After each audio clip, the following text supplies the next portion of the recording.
오늘은 지난번에 말씀하신 것처럼 드린 것처럼 이 성령 강림주일을 맞이해서 성령 세례에 대한 말씀을 여러분에 드리도록 하겠습니다. 하나님의 성령. 자, 이거 했어, 친구들. 사실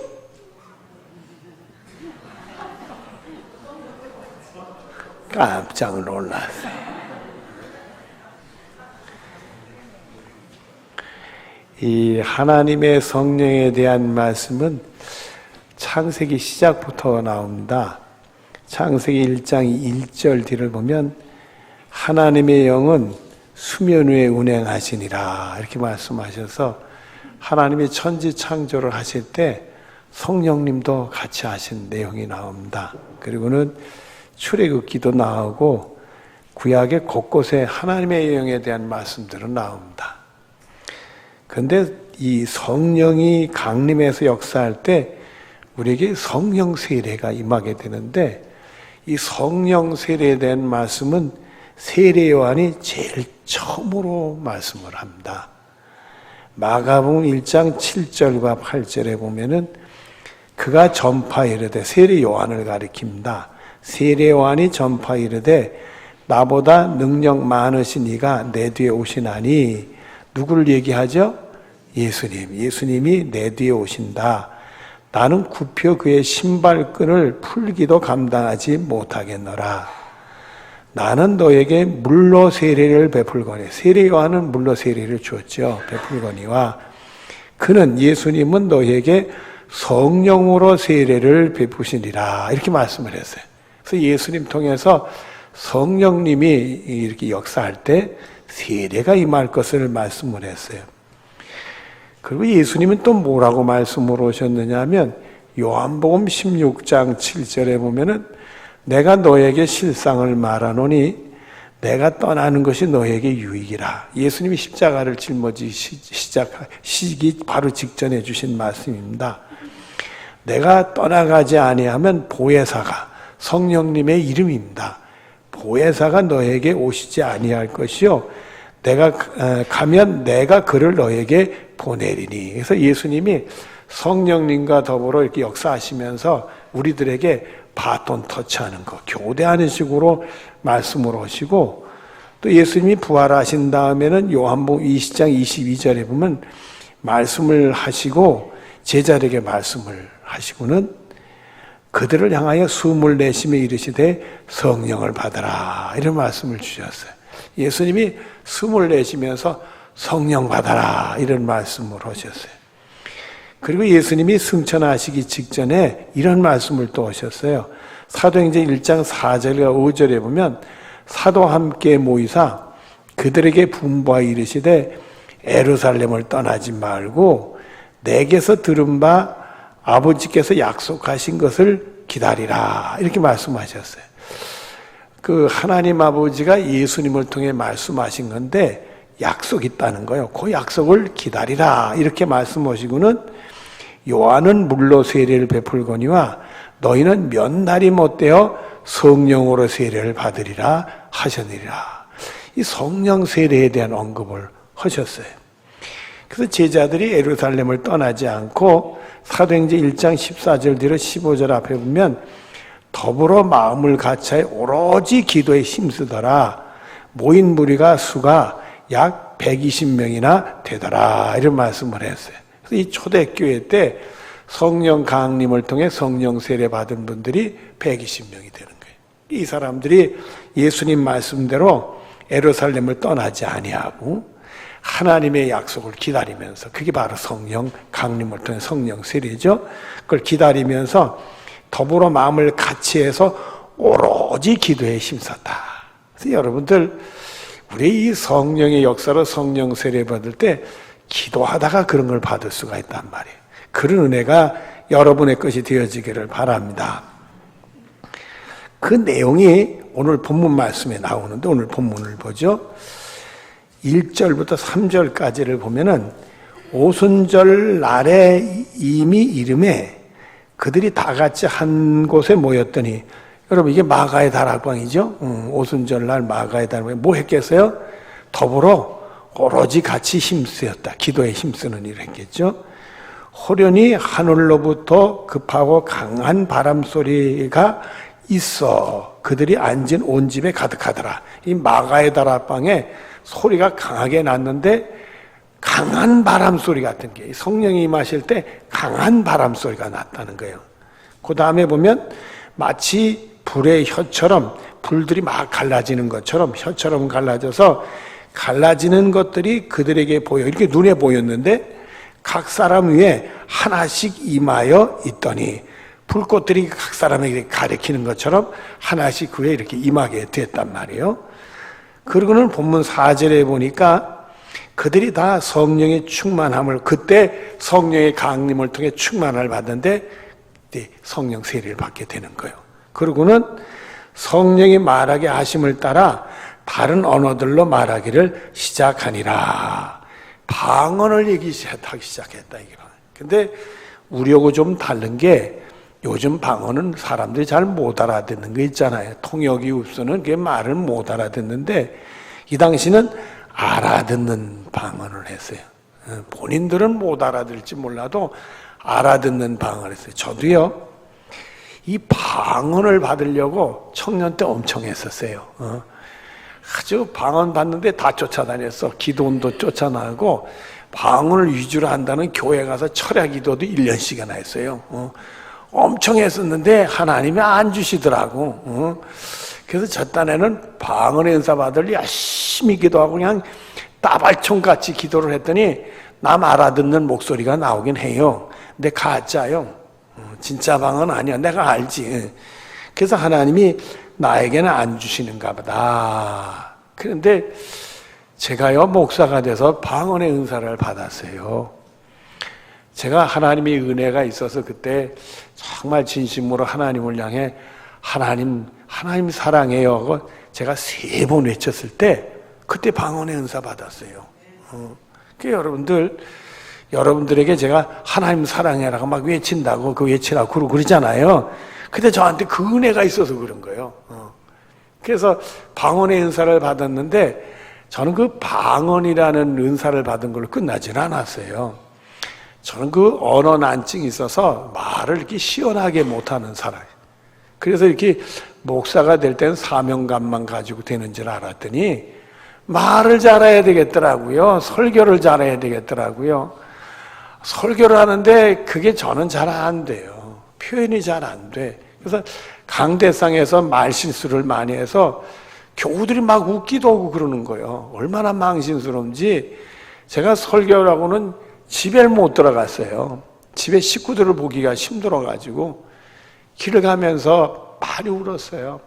하나님, 나 이렇게 말 못하는데 왜 나를 목사시켜줬어요? 많이 울었는데 이때 하나님 사랑해고 외칠 때 방언의 은사가 터지면서 말이 절절절 나오게 됐단 말이에요. 저한테는 그런 은혜를 주셨어요.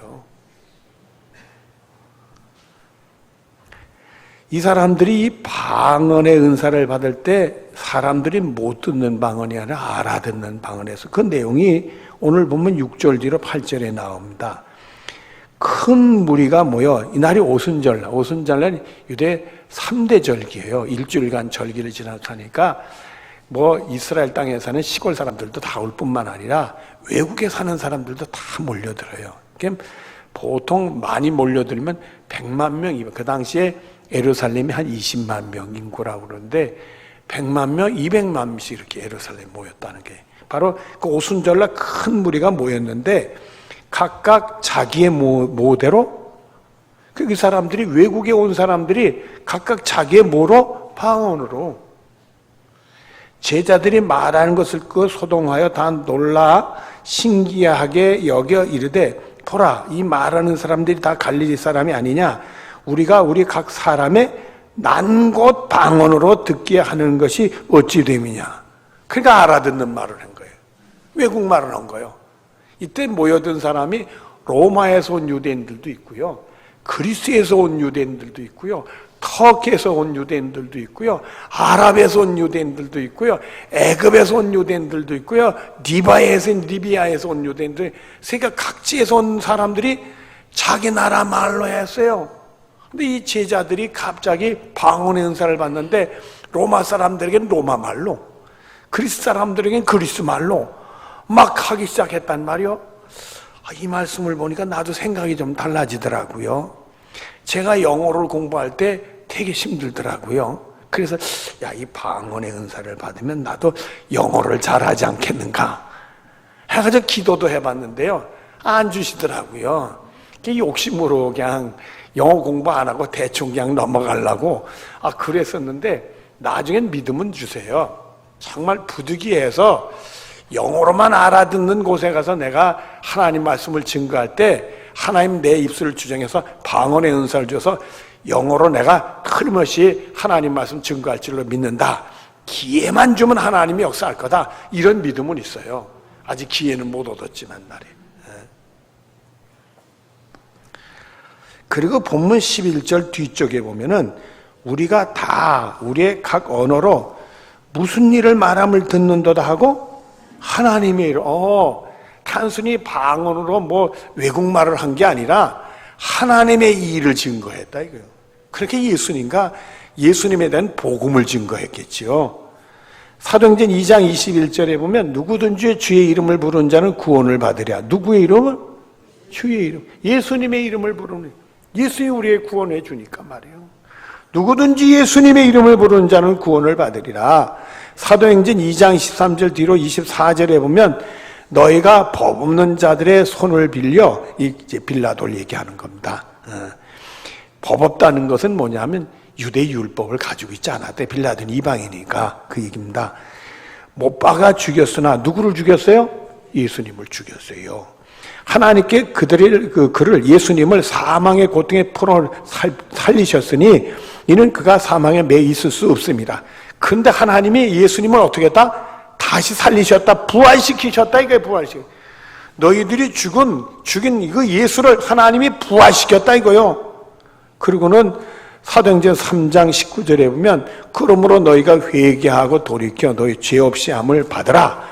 이와 같이 하면 새롭게 되는 날이 주 앞으로부터 이를 것이요. 이렇게 말씀했어요. 그래서 바로 예수님을 십자가에 못 박고 죽인 그 장본인들의 회개하고 돌이켜란 말이에요. 그리고 예수님의 이름으로 세례받고 죄 용서받아서 그러면 새롭게 되는 은혜의 날이 구원받는 사람이 될 수 있다. 이런 선포를 하게 됩니다. 여러분들 이런 모든 과정을 통해서 가만히 보면 말입니다. 이 제자들에게 큰 변화가 일어난 게 있어요. 여러분 사실 제자들은 겁쟁입니다. 보통 겁쟁이들이 아니에요. 마태복음 26장 56절 뒤를 보면 이 제자들이 다 예수를 버리고 도망하니라. 언제요? 예수님이 붙들릴 때. 예수님이 군병들에 의해서 붙들리니까 다 내뺐어요. 나살기 바쁘다고 다 내뺐어. 그것뿐인가요? 마가복음 14장 51절 52절에 보면 한 청년이 나와요. 한 청년이 벗은 몸에 헛 이불을 두르고 예수를 따라다. 이게 웬일인지 벗은 몸에 아마 예수님이 뭐 이렇게 어디 가신다고 그러니까 제자들이 나서니까 이 친구가 잠잘 때 벗고 잤는지 벗고 자다가 예수님 따라간다고 헛 이불을 두르고는 예수님을 따랐던가 봐요. 그러다가 무리에게 잡히시면 예수님이 잡히시니까 배 헛 이불을 버리고 벗은 몸으로 도망가리라. 과가 아니요. 벌거벗고 내뺐어요.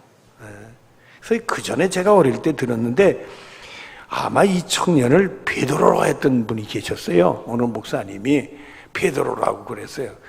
베드로가 성질이 급하니까 그래가지고 그랬지 않겠나 아마 추측을 해서 그런가 본데 베드로는 아닌 것 같아요. 왜냐하면 베드로는 한 청년이라고 부르면 안 돼.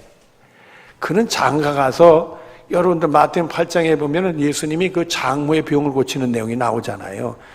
그러니까 처자식이 있다고 봐야 되니까 청년이라고 말하면 안 되지.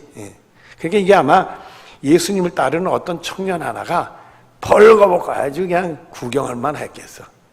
정말로. 그래도 베드로는 좀 나아요. 예수님이 걱정이 됐는지 예수님이 붙들려 가니까 쫓아가서 대제사장 뜰해가지고 근심하면서 예수님을 지켜보다가 그만 실족하지 않습니까? 예수님을 3번 부인하고 슬며시 나와서 도망갑니다. 다 도망갔어요. 현실이 무서우니까 예수님을 잡아 죽이려고 하는 사람들 앞에서 자기들이 무슨 힘이 있겠어? 도망갈 수밖에 없지. 근데 이 사람들이 성령 강림의 사건을 통해 성령 세례 받는 다음부터 확 달라졌어요. 전혀 다른 사람들. 그렇게 용감할 수가 없어요. 사도행전 5장 30절 31절에 보면은 너희가 나무에 달아 죽인 예수를 우리 조상의 하나님이 살리시고 이스라엘에게 회개함과 제삼을 주시려고 그를 오른손으로 높이사 임금과 구주로 삼으셨느니라. 예수님을 잡아 죽이 핍박했던 사람들 앞에서 여러분들 그 사람들이 예수님을 잡아 죽일 때 자기들이 잘못하고 그런다고 그랬겠어요? 자기들 잘한다고 했겠지. 예수님은 잡아 죽여야 될 사람을 생각하고 행동했겠지. 그런데 예수님이 세상에 하나님이 그를 살리셔서 우리의 임금과 구주로 삼으셨다가 복음을 전하니 하나님이 살렸다는 말 앞에는 꼼짝 못하거든. 그 사람들 앞에서 담대하게 그 복음을 외치는 거예요. 이 겁쟁이들이 말이에요. 또 사도행전 4장 12절에 보면 다른 이로서는 구원을 받을 수 없나니 천하 사람 중에 구원을 받을 만한 다른 이름을 우리에게 주신 일이 없습니다 하였더라 이렇게 되어 있어요. 오직 예수님만 구원해 주다. 예수님만 믿어야 구원 얻는다. 용감하게 복음을 전해요. 뿐인가요? 사도행전 5장 41절 42절에 보면 사도들은 그 이름을 위해 능력받는 일에 합당한 자로 여기심을 기뻐하면서 이렇게 되어 있어요. 여러분 그렇게 예수님을 담대하게 증거하니까 예수님을 해쳤던 무리들이 세상의 권세를 가지고 있으니까 가만히 있나요? 이 사람들을 잡아다가 공회 앞에 세웠어요. 그러니까 핍박을 했어요. 근데 핍박을 받아도 우리 예수님 때문에 핍박받는다고 기뻐했대네. 못 말릴 사람들이지. 그렇게 계속되는 말씀을 보면 공회 앞을 떠나니라 그들이 날마다 성전에 있든지 집에 있든지 예수를 그리스도라 가르치기와 전도하기를 그치지 아니하니라. 못 말릴 사람들이 됐어요. 집에서도 가르치고 전하고 나가서 성전에 또 잡히면 잡힌다 이거요. 너희들이 어떡하냐 죽으면 죽으리라 하고 복음을 전하는 사람들로 바뀌게 됐어요. 이 겁쟁이들이 겁이 없는 사람들로 완전히 바뀌었어요. 그래서 이렇게 복음을 전하다 보니까 그때 회개하고 돌아온 사람들이 3,000명, 5,000명 회개하고 돌아오면서 예루살렘 교회가 만들어지게 돼. 그래서 이 성령 강림 사건을 통해 성령 세례 받은 사람들을 통해서 교회가 세워진 거예요. 여러분 이 교회라는 것은 성령 강림을 통해 성령 세례 받은 사람들의 모임이 그게 교회가 되는 거예요.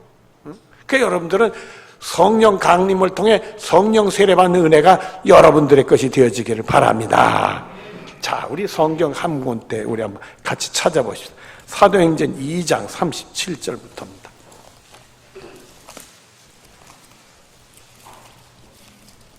사도행전 2장 37절부터 39절까지입니다.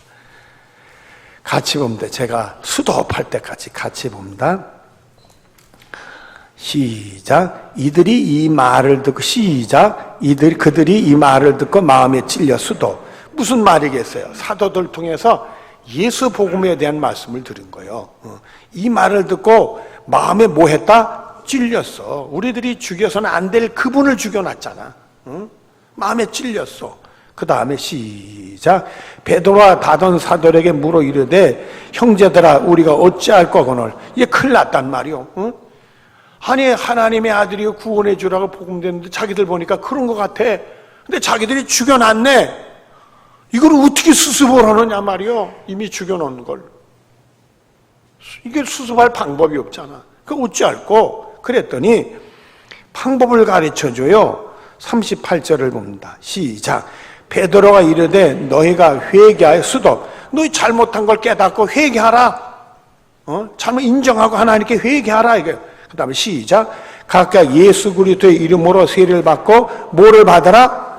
그래서 죄 용서를 받아라 이거요. 그 다음에 그리하면 시작. 그리하면 성령의 선물을 받으리니. 그러면 성령의 선물을 받는다 이게. 우리가 이게 기도하면서 내가 잘못한 거 회개하고, 특별히 예수님께 잘못한 거 회개하고, 죄 용서를 받으면 성령의 선물을 받는다, 이렇게 말씀을 했단 말이에요. 그리고는 그 다음에 39절 시작. 이 약속은 수도. 이 약속이 뭐예요? 회개하면 죄 용서받아 성령의 선물을 받는 이 약속이요. 회개하면 죄 용서받아 받는 성령의 선물을 받는 요 약속이란 말이에요. 요 약속이 같이 본다. 시작.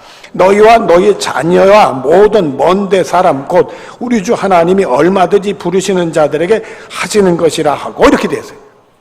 하나님이 부르는 얼마든지 부름, 결국 누구든지 부름 받으면 이런 역사가 나타난다. 우리에게 회개가 되어진 건 하나님이 우리를 불러주셔서 그런 거예요.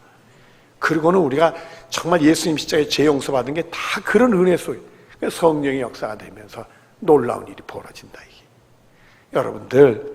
여러분들이 주님 앞에 열심히 기도하고, 그러면 주님이 회개형 부어주실 때는 회개가 나와요. 그리고 성령의 감동 주시면서 예수님 십자가 죄 용서받는 확신들이 생겨. 그때 여러분들이 성령의 선물을 받아. 성령의 선물을 받아서 충만한 믿음 생활은 여러분들 되어지기를 바랍니다. 기도하겠습니다. 사랑이 많으신 하나님 감사합니다. 사랑하는 성도들 다 성령 충만 받아서 성령 세례로 승리의 믿음 생활하고 담대히 예수님을 증거할 수 있는 복으로 채워 주시옵소서. 예수님의 이름으로 기도드리옵나이다. 아멘.